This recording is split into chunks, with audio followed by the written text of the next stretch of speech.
বাংলাদেশের বর্ডারগুলোতে আপনার anti drone আপনার এরা স্থাপন করেছে। এটাই বুঝতে হবে আমাদের বাংলাদেশকে নিয়ে এরা কঠিনভাবে এরা চক্রান্ত করছে। আমার পাহাড়ের ভাইয়েরা, আমি মনে করি এরা প্রস্তুত আছে। আমি বলতে চাই যে ভারতীয় পণ্য বর্জনের ডাক হিন্দু বৌদ্ধ খ্রিস্টান ছাত্রদের এরা ডাক দিয়েছে, আমি স্বাগতম জানাই।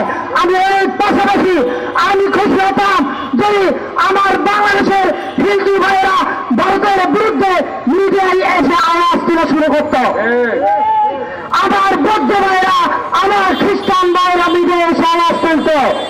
কিন্তু আমি খুব আশঙ্কিত, আমি দুঃখিত যে আমার ভাইয়েরা এখন আওয়াজ তুলছে না। ভারতের মিডিয়া যে ভয় করে আমাদেরকে প্রপাগান্ডা ছড়াচ্ছে, এই প্রপাগান্ডা থেকে বাঁচার একমাত্র উপায় আমরা যারা হিন্দু বৌদ্ধ খ্রিস্টান আছি আমাদেরকে মিডিয়ায় এসে কথা বলতে হবে, আমাদেরকে আওয়াজ তুলতে হবে। আমরা যদি আওয়াজ না করি তাহলে এরা আমাদেরকে নিয়ে প্রপাগান্ডা ছড়িয়ে বেড়াবে। আপনারা কি চান আমাদের বাংলাদেশের শান্ত ধর্মকে নিয়ে ভারত টানবে? সত্যিকার অর্থে যারা কিনা বাংলাদেশকে ধারণ করে কে হিন্দু, কে বৌদ্ধ, কে খ্রিস্টান, কে মুসলমান, এটা ভেদাভেদ করার সময় আমাদের নেই। আপনারা সকলে জানেন আমাদের ফেরি চিকেন নেকের মতো একটা অংশ, এখানে আপনার ভারতীয় নাগরিকদেরকে উৎসাহ দেওয়া হচ্ছে যাতে করে ওই অঞ্চলগুলোতে জমি ক্রয় করা হয়।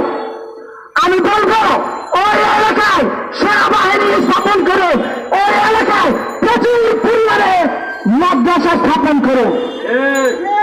মাদ্রাসাকে প্রচুর পরিমাণে ভারতীয়রা ভয় পায়। আমি জানি না কেন ভয় পায়, কিন্তু আমি আহ্বান করতে চাই এই বাংলাদেশের গভর্নমেন্টকে, আমার পাহাড়ের ভাইরাও আপনারা সকলে জানেন আমরা ট্রেনিং প্রাপ্ত। আমাদের অস্ত্রগুলা ভারতের বিরুদ্ধে তুলতে হবে।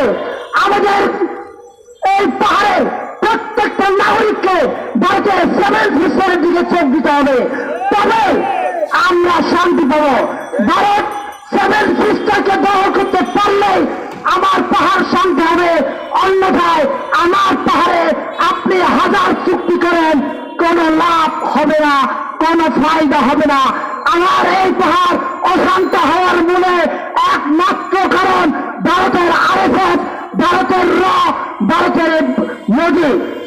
আমি আরেকটি কথা বলে যেতে চাই, ভারত পৃথিবীতে সবচেয়ে গরু রপ্তানিকারক দেশ, তাহলে আপনি গরু রপ্তানিকারক দেশ হয়ে কেন আপনার দেশের সংখ্যালঘু মুসলমানদেরকে গরুর গোশত উন্মুক্ত ভাবে খাওয়ার জন্য আইন পাস করেন না? আপনি আইন পাস করেন, তারপরে আমার বাংলাদেশের সংখ্যালঘুদেরকে নিয়ে আপনি কথা বলেন। সকলকে ধন্যবাদ।